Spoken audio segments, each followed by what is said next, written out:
Παρακαλείται ο αδερφός του Σμιναγού Κωνσταντίνου Γυράκη, κ. Φίλιππος Γυράκης, να προσέλθει στο βήμα.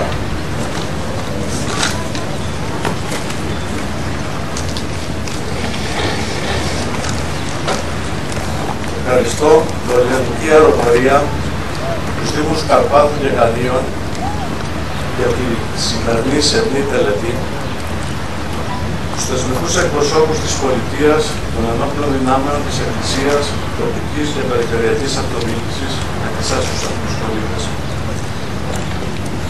Στην ιστορία πάντα υπάρχει το ερώτημα για ένα τετελεσμένο γεγονός, γιατί έγινε όπως έγινε και ποια είναι η εξήγησή του.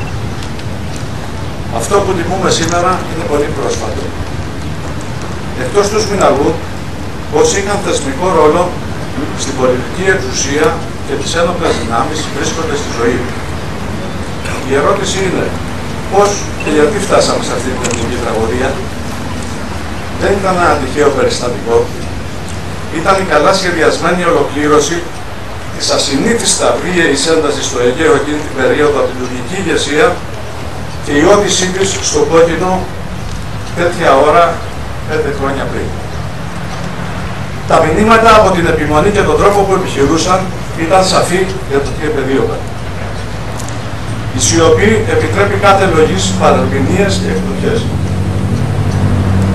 Ο Σμιναγός υπτάμενος Κώστας Ηλιάδης είχε μόνη του επιλογή τη σχολή Κάδο.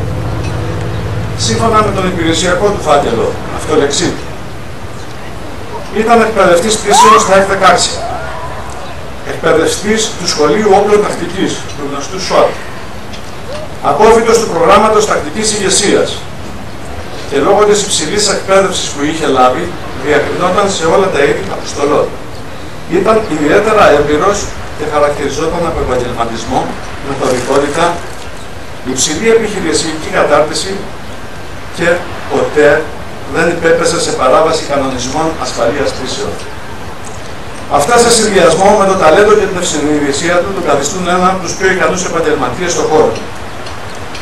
Το 2002 εκπαιδεύτηκε στα νέα F-16 Block 52 στην Αμερική. Στις 23 Μάη του 2006 ξεκίνησε τη διατεταγμένη αποστολή σαν επικεφαλής μαζί με άλλο ένα συνάδελφό του για την αναγνώριση άγνωστου και χωρίς σχέδιο πτήσης σχηματισμού 3 αεροσκαφών στο FIR Αθηνών. Στη συνέχεια, εάν υπήρχε αεροφωτογραφικό, να αναγνωρίσει το είδος του εξοπλισμού του. Όντως υπήρχε, συνοδευόμενο από 2 τουρκικά F-16, ήταν κατασκοπευτική και επιθετική αποστολή με προφανή και στόχο και προορισμό. Η συνέχεια είναι γνωστή από την τραγική κατάληξή της, προκειμένου να μην του επιτρέπει να προχωρήσει στην αναγνώριση. Το ότι επακολούθησε μετά τη διάσωση του Τούρκου πιλότου και ενώ πρώτοι έφτασαν στο πλοίο που τον περσινέλεξε οι Έλληνες διασώστες, στους οποίους δόθηκε εντολή αργότερα να αποχωρήσουν, ανήκε στη μαύρη σελίδα εκείνης της μέρας, παρότι τα γράμματά της ήταν χρυσά. Είχαμε νεκρό από τους χειρισμούς του διασωθέντα και οφείλαμε να ζητήσουμε εξηγήσεις. Ο Σμιναγός Ηλιάδης θα μείνει για πάντα στις καρδιές μας με αγάπη, γιατί μέχρι το τελευταίο δευτερόλεπτο της ζωής του τιμούσε τον όρκο, τα καθήκοντα, την αξιοπρέπειά του, με τη δική μας εντέλη. Δηλαδή,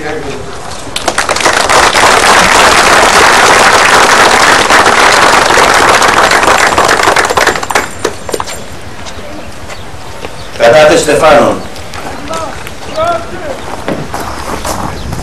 Εκ μέρους της οικογένειας του Σμιναγού Κωνσταντίνου Γυράκη, ο αδερφός του κ. Φίλιππος Γυράκης.